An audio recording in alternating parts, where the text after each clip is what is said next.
비록 환경에는 태풍이 몰아쳐도 늘 마음을 평안하게 유지하는 법을 일상에서 경험하는 주님의 은혜를 통해 정원 목사님께 한번 배워볼게요. 오래전 나는 성령 운동하는 교단의 어떤 신학교에 들어간 적이 있다. 학교 다닌 지 얼마 안 되었을 때 부흥사로 유명한 교수님이 이런 이야기를 했다. 여러분, 신학생 시절에 기도 많이 하십시오. 목사 되면 기도할 시간이 없습니다. 저는 하루에 5분도 기도하지 못합니다. 너무 바빠서 기도할 시간이 없어요. 나는 그 이야기를 듣고 즉시 그 신학교를 나왔다. 이런 곳에서 뭐 배울 게 있을까 싶어서였다. 그래서 1년 후 총신대학교에 들어갔다.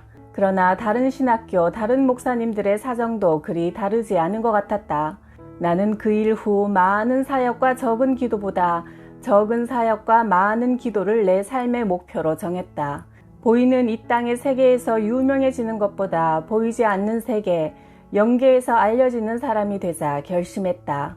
삶에는 많은 기쁨들이 있다. 돈 벌고 좋은 사람 만나고 원하는 것을 이룰 때 잠시 기쁘다. 나는 어디에서 기쁨을 얻을 것인가 생각하다가 오직 기도를 통해 주님과의 교제를 통해 기쁨을 얻어야겠다고 마음먹었다.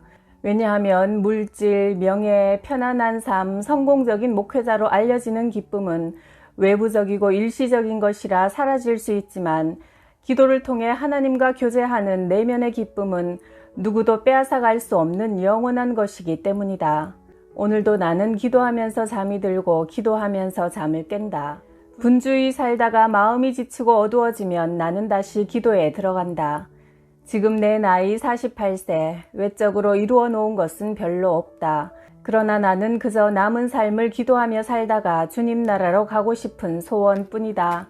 나는 그것이 바로 사역이라고 생각한다. 비록 외부적인 일을 많이 못한다 해도 어떤 이가 기도의 사람이 되어 주님의 임재와 영광을 맛보고 있다면 그 거룩한 영은 이 세상의 어떤 형태로든 흘러나가고 퍼지게 되기 때문이다. 주님은 너무나 달콤한 분이시다. 그러므로 주님을 알면 알수록 그 아름답고 놀라운 주님과 하나가 되기를 더욱더 사모하게 되며 행복한 기도의 기쁨 속에 더욱 빠져들어가기를 원하게 될 것이다. 극심한 공포와 두려움을 통해 악령이 침투할 수도 있다. 어떤 가족이 놀이공원에 갔는데 어린이가 청룡열차 놀이기구를 무섭다고 타기 싫다고 하는데도 부모가 억지로 타게 했다. 결국 아이는 놀이기구를 타는 동안 충격을 받고 쓰러진 후 잦은 발작에 시달리게 되었다. 악한 영이 들어온 것이다. 10년 전 나는 어떤 자매에게 붙은 악한 영을 떼어주고 늦은 밤 집으로 돌아왔다. 내가 집에 들어오는 소리를 듣고 아들 주원이가 내게 다가오는데 바로 그 순간 내가 방금 쫓아냈던 악한 영의 모습이 선명하게 보이면서 그와 동시에 주원이가 그 자리에서 넘어져 마구 울기 시작했다. 아이는 울음을 멈추지 않고 밤새 아프다며 울어댔다. 다음 날 병원에 가서 엑스레이를 찍어보니 다리가 부러졌다고 하여 깁스를 하게 되었다. 우리는 기가 막혔다. 아이가 넘어질 때 무엇에 부딪힌 것도 아니고 방 안에 위험한 물건이 있었던 것도 아니고 그저 이불 위에서 살짝 미끄러진 것뿐인데 다리가 부러졌다니 정말 어처구니가 없었다. 그래서 2달 동안 깁스를 했는데 나중에야 알게 되었다. 그런 현상들이 악한 영들의 장난이며 내가 다른 사람을 도와주면 우리 가족에게 비슷한 일이 생기곤 한다는 것을 말이다. 그래서 그 후에는 축사 사역을 할 때 나 자신과 가족을 보호하는 기도를 먼저 드렸고 비슷한 보복이 있을 때 악한 세력을 결박하고 쫓아내면 곧 회복되는 것을 보게 되었다. 바로 이런 점이 영성사역을 하는 사람들의 가족이 겪어야 하는 대가다. 복음을 전하거나 축사 사역 등으로 악령들의 세계를 정면 공격하여 초토화시킬 수 있다면 그 악령들도 가만히 당하고 있지는 않는다. 어떻게 해서든 보복을 하려고 시도한다. 물론 우리가 가지고 있는 예수 이름의 힘과 보혈의 권세가 훨씬 더 강력하니 두려워할 필요는 없지만 악령의 계략과 공격에 대해 알고 조심하여 깨어 있어야 한다. 특히 부정적이고 근심 어린 말을 하는 것은 주님을 신뢰하지 않는 행위이므로 악한 영들의 공격을 끌어당길 수 있다. 카톨릭은 워낙 성인, 성상, 성물 숭배를 하다 보니 10계명 중에서 우상을 섬기지 말라는 제2계명을 없애버리고 그 대신 남의 것을 탐내지 말라는 제10계명을 둘로 나누어 구색을 맞추었다. 그래서 카톨릭은 제사에 대해서도 관용적인 입장이다. 그러나 우상에게 제사 드리는 것은 하나님을 진노하시게 하는 제1행위다. 간음, 살인, 도적질도 죄이지만 그것은 하나님을 직접적으로 모욕하고 도전하는 죄는 아니다. 그러나 우상 숭배는 곧 하나님을 정면으로 대적하는 영적 행위이므로 하나님의 큰 진노를 일으킨다. 명절 전날 아내의 친정에 가기로 한 날, 나는 밤새 악몽에 시달렸다. 마귀를 대적하고 깨어났다가 다시 잠이 들고 또 꿈속에서 전쟁을 하고 그렇게 밤을 보내고 아침에 일어나니 몹시 피곤했다. 나중에 알고 보니 그 시간 아내의 친정집에서는 제사를 드렸다고 한다. 아내와 아이들만 친정에 갔다가 돌아오는 순간 강력한 어둠의 기운이 함께 올라오는 것이 느껴졌다. 앞 이마가 묵직하고 뒤통수가 뻐근해지고 구토가 나기 시작했다. 간신히 일어나 아내를 맞으니 아내의 오빠가 같이 들어왔다. 그날 아침 장남인 오빠가 제사를 드렸다고 하니 흑암의 기운에 잡혀 있는 것은 당연한 일이었다. 사람들은 아무것도 모르고 제사를 지내지만 그 결과 악한 영들이 찾아와 그 집안은 귀신의 소유가 되고 귀신들이 합법적으로 그들을 지배하게 된다. 다음날 아침 나는 아내의 오빠와 대화를 나누었다. 성경을 펼치고 제사가 왜 죄인지 설명했다. 만약 다시 이런 일이 반복된다면 우리는 장인어른의 집에 더 이상 갈 수 없다고 이야기했다. 영이 민감한 사람이 있고 둔감한 사람이 있는데 둔감한 사람은 귀신이 와도 잘 모르지만 민감한 사람은 영적 파장이 맞지 않아 중독, 사고, 재앙 등으로 이어질 위험이 있음을 경고했다. 아내의 오빠는 놀라서 아버지가 아무리 요구해도 다시는 절대 제사를 하지 않겠다고 약속했다. 그리고 꼭 교회에 다니며 기도로 하나님께 용서를 받겠다고 다짐했다. 오빠가 돌아간 뒤 나는 즉시로 아내 주원이 예원이와 함께 예배를 시작했다. 제사를 드리고 인도한 그 어두운 영적 기운이 아직 이 집에 남아있기 때문에 그 기운을 청소해야 했다. 우리는 찬양과 경배를 드렸다. 온 땅 위에 오직 하나님만이 높으신 분임을 고백하고 우리 가정의 왕이신 것을 선포했다. 그리고 그 주님의 임재와 영광이 이 가정에 가득하게 임하시도록 구하고 또 구했다. 나는 곧 기쁨과 행복이 회복되는 것을 느꼈다. 몸과 마음이 가볍고 자유로워졌다. 예배는 천국이 임하는 비결이다. 주님이 임하시는 곳, 그곳이 바로 천국이기 때문이다. 장인어른은 미국에서 열심히 신앙생활을 하신 분인데 다니시던 교회 목사님이 제사를 드려도 된다고 가르치셨단다. 그 목사님은 불교 스님을 교회에 초청해 설법도 듣는다고 했다. 장인어른은 그 목사님의 신앙 수준이 아주 높다고 생각했지만 지도자의 영적인 무지 때문에 수많은 영혼들이 잘못된 길로 빠지게 되는 것은 정말 두려운 일이다. 내가 신학교 다닐 때 어느 날 밤늦게 집에 들어와 바로 잠이 들었다. 그런데 그날 밤새도록 귀신들과 싸우는 악몽에 시달려 머리가 깨지는 듯 아팠다. 아침에 골치 아픈 머리를 부여잡고 어머니에게 어제 도대체 집에서 무슨 일이 있었냐고 묻자 어머니는 깜짝 놀라시며 아버지가 그렇게 말리는데도 상에다 돼지머리를 올려놓고 고사를 지냈다 하셨다. 아버지는 가끔 일이 잘 안 풀리면 고사를 지내시곤 했다. 제사나 고사 행위는 단순한 문화 현상이 아니라 자신과 가정을 귀신들에게 합법적으로 넘기는 영적인 행위다. 귀신들은 그들에게 절하는 사람들에게 들어와 주인 노릇을 한다. 성경은 분명히 제사를 금하고 있다. 이방인들이 제사하는 것은 귀신에게 하는 것이요 하나님께 하는 것이 아니니 나는 너희가 귀신과 교제하는 자 되기를 원치 않는다. 고린도전서 10장 20절.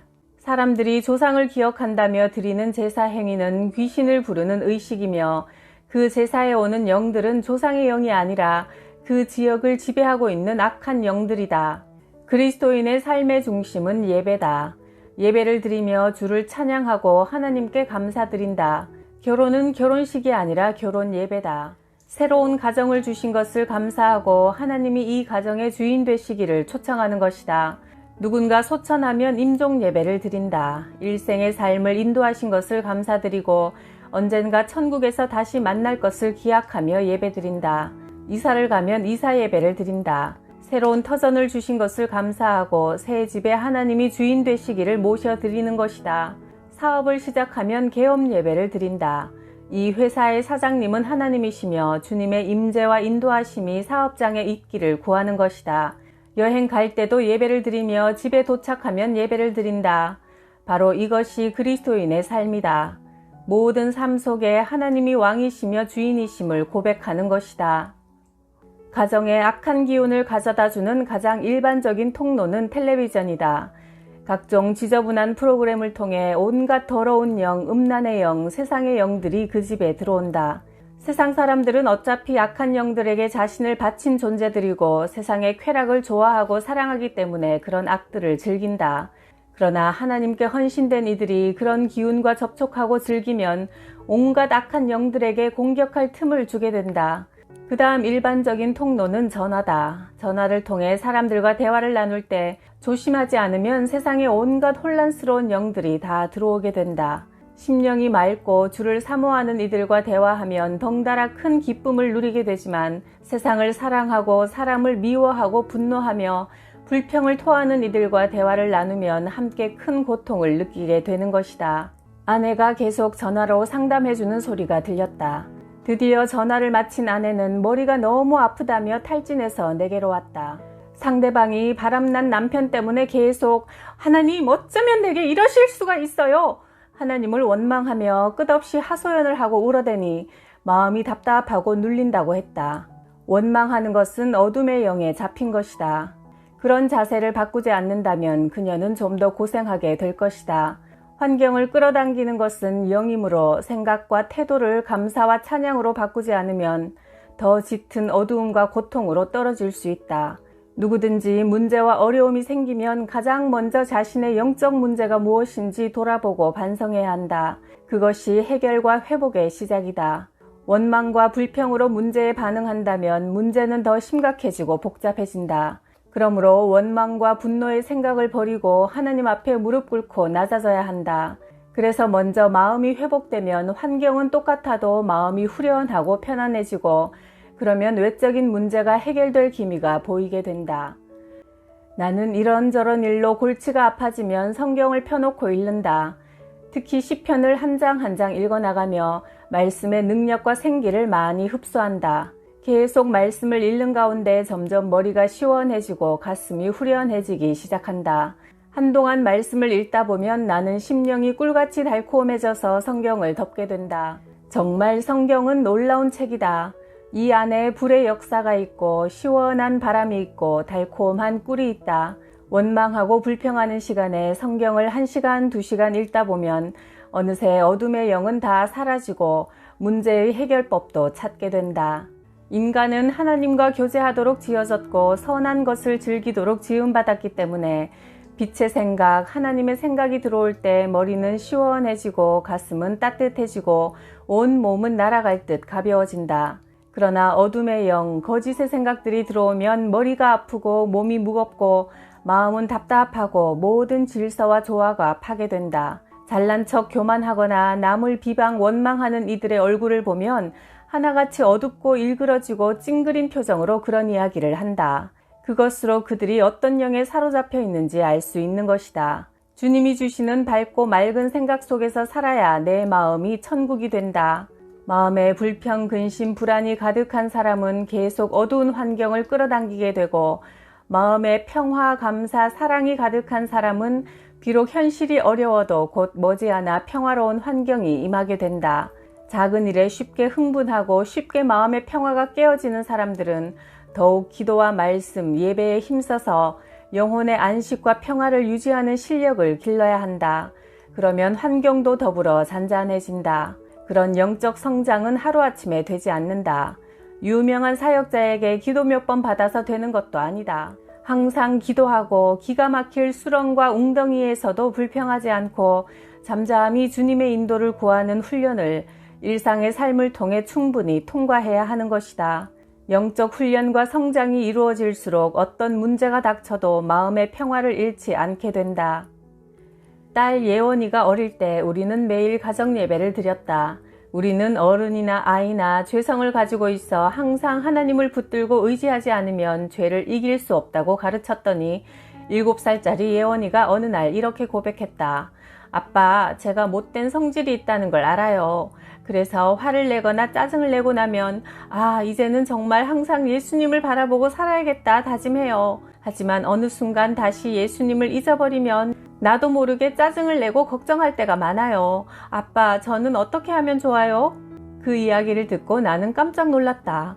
일반적으로 7살짜리가 할 수 있는 이야기가 아니기 때문이다. 그 말을 옆에서 듣고 있던 할머니가 한숨을 푹 내쉬며 말씀했다. 아이고, 70 먹은 할머니의 고민이나 7살 먹은 손녀의 고민이 영적으로는 다 똑같구나. 그리스도인들 중에서도 입으로는 늘 불평하고 다른 이들을 판단 험담하며 감사하지 않고 짜증내고 근심 걱정을 늘어놓아 지옥의 기운을 끌어당기는 사람들이 많다. 이런 이들을 만나면 가슴이 칼로 찌르는 듯한 통증을 느끼게 된다. 중요한 것은 환경이나 현실 문제를 해결하는 것보다 먼저 우리 심령이 맑아지고 새로워져야 한다는 사실이다. 문제는 항상 영의 상태에 있지 환경에 있지 않다. 나는 많은 전화와 상담 등으로 몸과 마음이 피곤해지고 영적으로 혼란스러워질 때마다 정화 작업에 들어간다. 마음의 평화와 기쁨이 임할 때까지 감사와 찬양, 경배와 기도를 주님께 드리면 보통 오래지 않아 주님이 임하시는 것을 느끼게 되고 심령이 회복된다. 주님이 임하시면 마음이 평화롭고 기분이 좋아진다. 우리는 항상 우리의 마음을 먼저 지켜야 한다. 세상의 근심이 조금도 우리 안에 들어오지 못하도록 감사하는 마음, 주님을 높이고 신뢰하는 마음을 가져야 한다.